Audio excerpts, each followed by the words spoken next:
Selamat pagi, Bapak, Ibu, Saudara terkasih di dalam Kristus. Pada pagi hari ini kita bertemu kembali pada sapaan dan renungan pagi GKI Salatiga. Hari ini, Selasa 13 Juni 2023, bersama saya, Luciana, kita akan sama-sama mendengarkan firman Tuhan dengan tema Kristus mengubah hidup. Dengan bacaan pada pagi hari ini didasarkan pada Efesus 5 ayatnya yang ke-8. Firman Tuhan hari ini, memang dahulu kamu adalah kegelapan, tetapi sekarang kamu adalah terang di dalam Tuhan.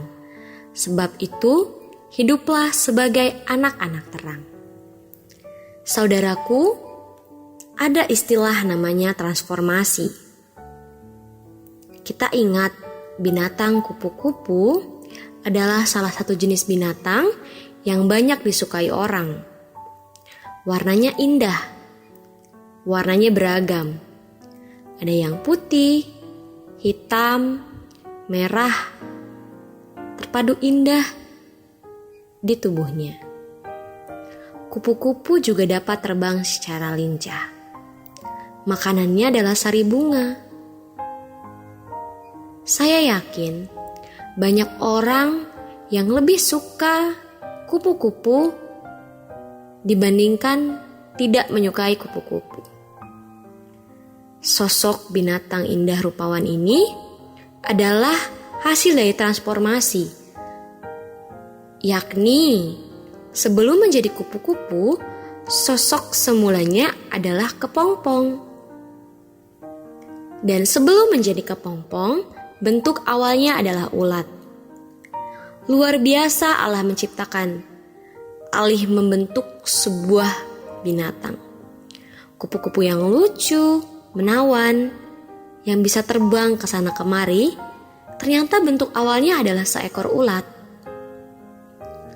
Tentu berbeda antara kupu-kupu dan ulat. Ulat itu jalannya merayap. Rupa dirinya menjijikan. Bulunya juga dapat membuat orang gatal. Dan tidak boleh dilupakan, orang lebih banyak tidak menyukai ulat daripada menyukai ulat. Inilah bukti bahwa di tangan Allah bisa terjadi transformasi. Transformasi atau alih bentuk dari sebuah binatang yang menjijikan menjadi binatang yang lucu dan amat disukai orang. Bapak, Ibu, saudara-saudari sekalian, sebagai orang beriman, sebenarnya kita juga mengalami transformasi.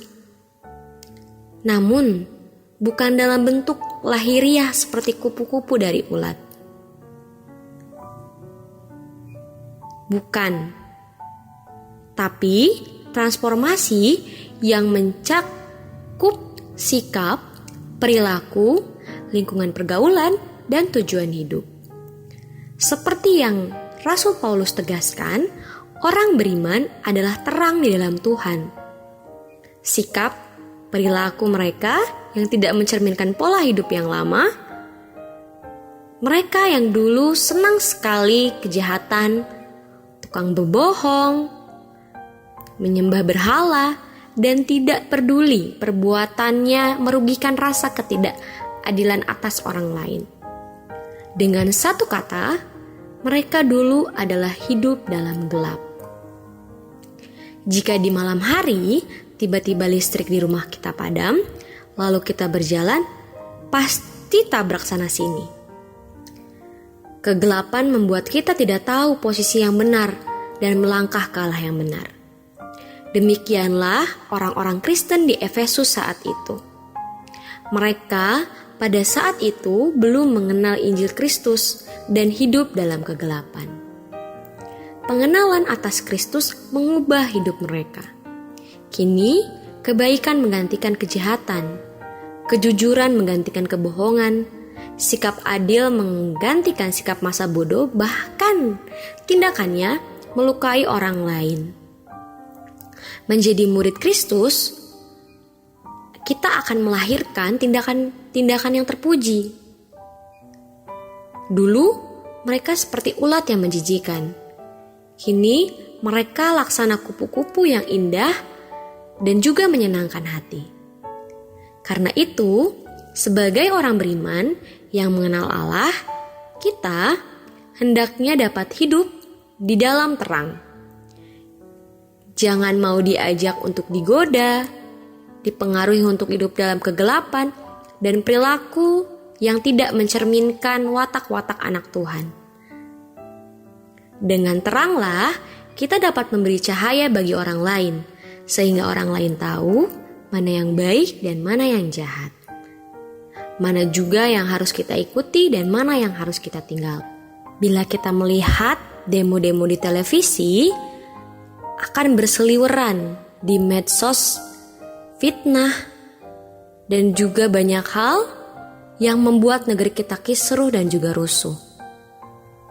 Saya yakin mereka yang sengaja membuatnya masih senang hidup dalam kegelapan. Mereka mengajak orang untuk berbuat salah, bukannya mendorong orang lain berbuat hal yang terpuji, namun mereka malah membuat orang lain berbuat kejahatan. Kita jangan menempatkan diri menjadi bagian kegelapan, tapi tetapkan diri kita di dalam terang kasih yang Kristus berikan kepada kita. Mari semuanya kita sama-sama menaikkan doa kepada Tuhan. Kita berdoa. Tuhan, Injil-Mu mengubah perilaku manusia jahat menjadi baik dan menuntun sehingga orang hidup dalam terang. Pakailah kami untuk memberitakan Injil-Mu agar kami dapat hidup untuk memberikan cahaya kebenaran. Kami mau berdoa untuk setiap kami dalam kondisi apapun. Topanglah kami ya Tuhan, berikan kami kekuatan, bentengi kami dengan Roh-Mu, dan jadikan kami bangsa yang utuh dan sejahtera. Kami serahkan doa yang kurang dari sempurna ini ke dalam tangan pengasihan-Mu. Amin.